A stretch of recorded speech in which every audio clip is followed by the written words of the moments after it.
Welcome guys. তো এই লেকচারে আমরা ফিল্টার নিয়ে আলোচনা করবো। সো পিএসপিতে আমাদের বা ওয়েব অ্যাপ্লিকেশন আমাদের এটা খুবই কাজে লাগে। যেমন ধরেন কোনো একটা ইউজার সে ইনপুট ফিল্ডে ইমেল দিল, সেই ইমেলটা আদৌ কি ভ্যালিড দিল নাকি ভ্যালিড দিল না। কোনো একটা ইউজার ইনপুট ফিল্ডে তার আইপি অ্যাড্রেস দিল, সেটা আদৌ ভ্যালিড দিল নাকি ইনভ্যালিড দিল। কোনো একটা ওয়েবসাইটের অ্যাড্রেস দিল, সেটাকে আসলে আদৌ ভ্যালিড দিল নাকি ইনভ্যালিড দিল। এই যে কাজগুলো আমরা স্যানিটাইজ করতে পারি, এটা খুব সিম্পলি আমরা কিন্তু ফিল্টারের মাধ্যমে করতে পারি। ওকে, সো পিএসপিতে আমাদের ফিল্টার ভার যে মেথডটা আছে সেটার মধ্যে করতে পারি। চলুন শুরু করা যাক। সো প্রথমত আমরা যে কাজটা করবো সেটা চেক করবো যে আসলে আমার যে ভ্যালুটা দিল সেটাকে আদৌ কি সত্য নাকি মিথ্যা বা সামথিং এরকম। যেমন ধরেন আমি এখানে এখানে পিএইচপি লিখি, সমস্যা নেই, যেহেতু স্ক্রিপ্টিং ল্যাঙ্গুয়েজ। সো আমি এখানে একটা কাজ করতে একটা ভার ডিক্লেয়ার করে নিতে পারি। প্রথমে সাপোজ আমি দিলাম হচ্ছে গিয়ে লাইক টেক্সট। টেক্সট একটা ভ্যারিয়েবল ডিক্লেয়ার করে নিলাম, তার মধ্যে আমি একটা ভ্যালু অ্যাসাইন করতে পারি। সাপোজ আমি এখানে ধরেন এইচ অন ট্যাগ দিলাম একটা, এবং এখানে এইচ অন ট্যাগটা প্রিন্ট করে দিচ্ছি। ওকে, সো আমি তো এখন দিই এটা this is the head tag. Okay, so this is the head tag. ওকে, হ্যাঁ, তো যেটা বলতেছিলাম যে আমাদের এই একটা হেড ট্যাগ আছে। তো আমি যখন এটা ইকো করি, ইকো ডলার টেক্সট, দেন আমি যদি এটা এখন রিড করি, সো দেখেন, আচ্ছা সেমিকোলন ইউজ করা, সো দেখেন দিস ইজ হেড ট্যাগ চলে আসছে, ফাইন। এবং সেটা কিন্তু আমার যে H1 সেটাকে এক্সিকিউট করে এটা হেড ট্যাগের যে ভ্যালু সেটা আসছে।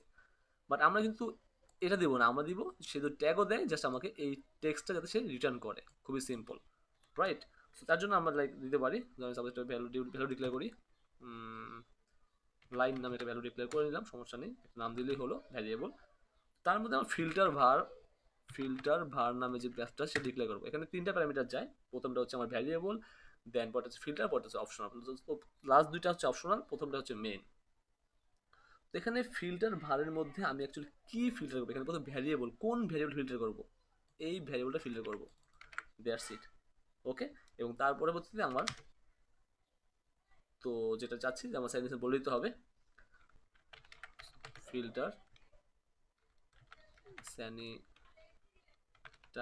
এখন এটা কি স্ট্রিং নাকি ইন্টিজার, ওকে, সেটা আমাকে ফিল্টার করতে পারবো আমরা। তো বললাম স্ট্রিং, দ্যাটস ইট। দেন আমি এখন একটু করি আমার লাইনটাকে, সো আমি রিড করলাম। তো দেখেন এখন কিন্তু আমার সেটা একটা স্ট্রিং হাসালি নিয়ে আসে, কিন্তু এখন স্ট্রিং নিছে, ফিল্টার স্যানিটাইজ স্ট্রিং মাধ্যমে সে কিন্তু এখন স্ট্রিং নিচ্ছে, কিন্তু আগে এখন হেড ট্যাগটাকে নেয় নাই, সে কিন্তু সেটা কি করছে, স্ট্রিং নিছে। ঠিক সেম ভাবে আমরা কিন্তু ধরেন সাপোজ টেক্সটের ভ্যালু আমরা এখন টুয়ে দিলাম ইন্টিজার, তো আমি দিলাম স্যানিটাইজ আইএনটি ইন্টিজার, দেন আমাকে স্যানিটাইজ আইএনটি ফিল্টার ভার ফাইন্ড, দেন হচ্ছে আমার filter validate validate int. So read করলাম, দেখেন এখন সে আমাকে 20 ইন্টিজার ভ্যালু রিটার্ন করছে, রাইট। আমি যখন এটাকে এভাবে রিটার্ন করতাম, সে কিন্তু আমাকে সে 20 রিটার্ন করছে। তো আমি যদি অন্য কিছু দিই, সে আমাকে কিন্তু ইন্টিজার যে ভ্যালিডেট ইন্টিজার সেটা কিন্তু সে আমাকে রিটার্ন করবে, রাইট। তো এটা হচ্ছে মেইন বিষয়, এটা না, মেইন বিষয় চেঞ্জ করবো আমরা হচ্ছে আইপি অ্যাড্রেসটা, আর ধরেন সাপোজ আমাদের বা ইমেলটাই মানে চেক করে দিই, তাহলে সবচেয়ে সুবিধা হবে। সাপোজ ধরেন ভিডিও বড় করবো না, সো ইমেল দিলাম, ধরেন সাপোজ @gmail.com। ওকে, সো আমি জাস্ট সব ঠিকঠাক আছে, এখন আমি এখানে দিচ্ছি। সো ফিল্টার ভার আমাদের টেক্সটটা আছে, টেক্সটটা, এবং filter sanitize email, sanitize email, that's it. Okay, so এখন আমরা চেক করব যে ইমেলটা কি আদৌ আমার ঠিক আছে কিনা। সো ইফ যদি আমার, আচ্ছা এটা আমি ইমেল দিই তাহলে সুবিধা হবে, বুঝতে সুবিধা হবে, টেক্সটটা দিস ইজ ইমেল। তো আমার যে ইমেলটা আছে, যে ইমেল দিলাম সেই ইমেলটা, এবং আমি যে এখানে যে ইমেলটা ইউজ করলাম সেটা সমান কিনা। ওকে, সো ইমেল ইকুয়াল মানে স্যানিটাইজ করার পরে যে ইমেলটা সমান কিনা, তাহলে আমাকে বলবে যে হ্যাঁ সমান, নাহলে তো সমান বলবে না, রাইট। দেন সমান করার পরে অ্যান্ড অ্যান্ড আমি ফিল্টার বার এখানে আমি ইউজ করতে পারি, ফিল্টার বার। সো আমার যে ইমেলটা আছে উপরে, সেই ইমেল ভ্যারিয়েবলটাকে আমি আবার করে নিচ্ছি। প্রথমে চেক করবো সেটা সেম থিং কিনা, দেন আমি ফিল্টার আমি আবার স্যানিটাইজ করে নিচ্ছি। সুইকো লাইক ইমেল লিখে দিই, সমস্যা নেই, ভ্যারিয়েবল রান করা যাবে, সমস্যা নেই। Is valid email and else echo this email is not valid. So আমি এখন রিলোড করে দেখি কি আসে।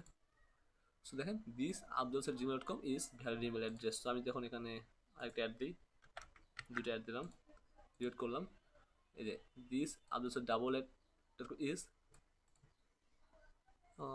double@gmail.com is valid email.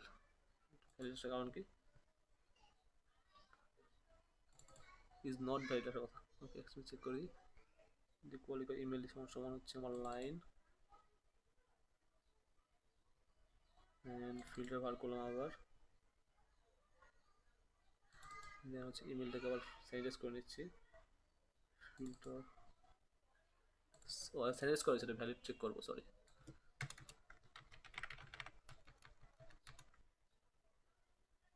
Validate, sanitize করে নেওয়া হয়েছে, আমি ভ্যালিড চেক করবো, সরি। সো দেখেন চলে আসছে the is email address .com is not valid. Okay, তো এবার ঠিক সেরকমভাবে আপনি আরও ওই আইপি অ্যাড্রেস যা দরকার সেগুলো আপনি চাইলে স্যানিটাইজ করে নিতে পারেন। ওকে, ভিডিওটা বড় করলাম না, সো আপনারা আরও দেখে জাস্ট আপনারা প্র্যাকটিস করে এগুলো আরও শিখে নেবেন ইনশাল্লাহ। So guys, thanks for watching.